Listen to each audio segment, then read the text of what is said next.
수년 내에 쿠팡 매출액의 70%를 중국 셀러가 차지할 것으로 생각합니다. 이 이야기는 MXN커머스 박상신 부사장이 업계 관계자로부터 전해들은 쿠팡 플랫폼의 미래입니다. 왜 이러한 이야기가 나왔을까요? 바로 아마존이 그렇기 때문입니다. 한국인이 총판 형태의 계약으로 수입해서 팔던 걸 중국 셀러가 직접 쿠팡에 위탁해서 파는 거죠. 쿠팡은 재고 부담이 없으니까 SKU를 늘리면서 흑자 전환도 기대해 볼 수 있을 것 같고요. 기존의 중국산 공산품을 국내 오픈마켓에서 판매하던 사람들이 큰 타격을 볼 겁니다.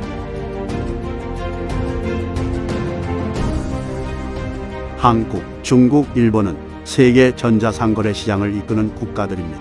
시장조사기관에 따르면 2020년 중국의 전자상거래 시장 규모는 약 1조 1158억 달러로 세계 1위이며 일본은 1045억 달러, 한국은 741억 달러로 예상됩니다. 전 세계 전자상거래 매출의 53% 이상이 동아시아 3개 국가에서 발생한 것입니다.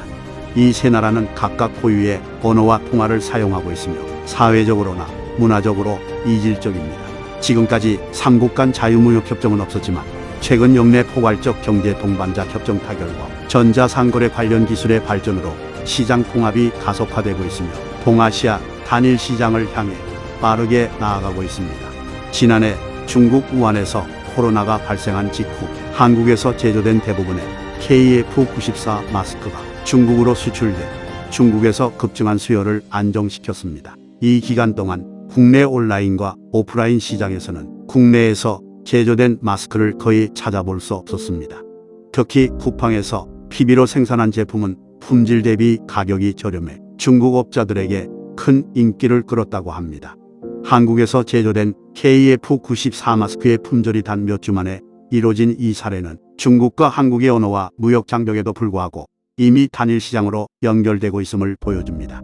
지리적으로 한국과 중국은 육지로 단절돼 있지만 항공으로는 최단 1시간 내 이동이 가능하며 산동성에서 인천, 평택까지 운항되는 카페리들은 이미 많은 양의 전자상거래 화물을 빠르고 저렴하게 운송하고 있습니다. 해상 특송이 가능하다는 점은 한중 전자상거래의 미래가 국내 거래와 유사하게 될 것이라는 가장 강력한 근거가 됩니다. 국제 운송의 장벽인 느린 속도가 해결되기 때문입니다. 그동안 중국 셀러들은 자국 정부의 보조금 혜택을 비롯해 미국과 중국을 잇는 항공 노선 증가에 따라 중국에서 제조한 상품을 미국 내 아마존 물류 창고까지 운송하는 과정에서 물류비를 상당히 절감해 판매 경쟁력을 가졌습니다. 또한 중국에서 유럽 내 아마존 물류 창고까지 2주 내에 운송이 가능한 철도 물류망을 바탕으로 유럽 시장에서 영향력을 확대해 왔습니다. 하지만 코로나 여파로 여객기의 운항 중단이 초래됐고 항공 화물 운임이 증가하면서 중국에서 제조한 상품을 미국까지 운송하는데 더 많은 물류 비용이 필요하게 됐습니다. 그런데 아마존의 주요 공급처인 중국에서 생산되는 제품들은 단순히 중국산 브랜드를 의미하지 않습니다. 아마존에 입점한 다양한 글로벌 브랜드의 생산 기지가 중국에 있는 경우도 많기 때문입니다. 중국의 셀러 관점에서 보면 중국에서 배로 반나절이면 운송이 가능한 한국이 미국을 대체할 수 있는 시장으로 예측됩니다.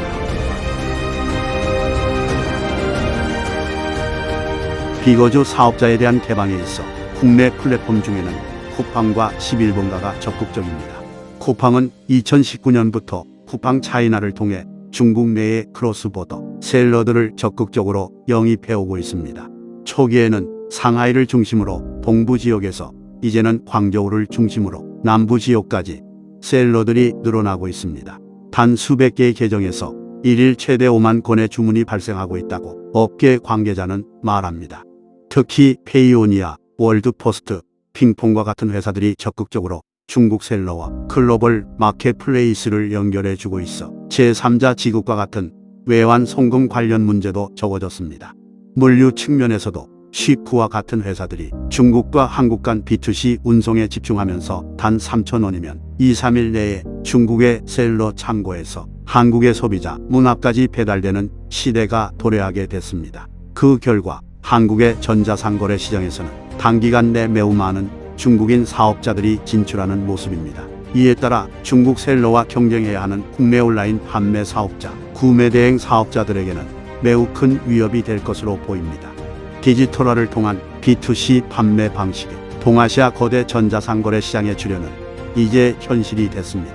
특히 결제와 물류, 플랫폼 세 가지 시스템이 더욱 고도로 발달한 상황에서 중국 셀러의 한국 시장 진입은 더 가파르게 늘어날 것으로 예상됩니다. 초기에는 중국 공산품을 국내에 수입해 판매하는 수입, 유통기업들이 피해를 보겠지만 결국 이러한 중소기업들을 기반으로 존재하는 이마트나 롯데마트와 같은 대형 유통기업들도 그 쓰나미를 피해갈 수 없을 것으로 전망됩니다. 이마트의 SSG가 아무리 바잉 파워를 갖고 매입 기반, 협력업체 기반으로 상품을 구비한다 하더라도 쿠팡 11번가 G마켓 등이 확보해 나가고 있는 아마존에서 100조의 거래를 만들어낸 중국 셀러들과 경쟁할 수 없다는 것을 유수의 대형 유통업체들이 미국과 유럽에서 무너진 과거의 사실로부터 알 수 있고 이를 간과해서는 안 될 것입니다.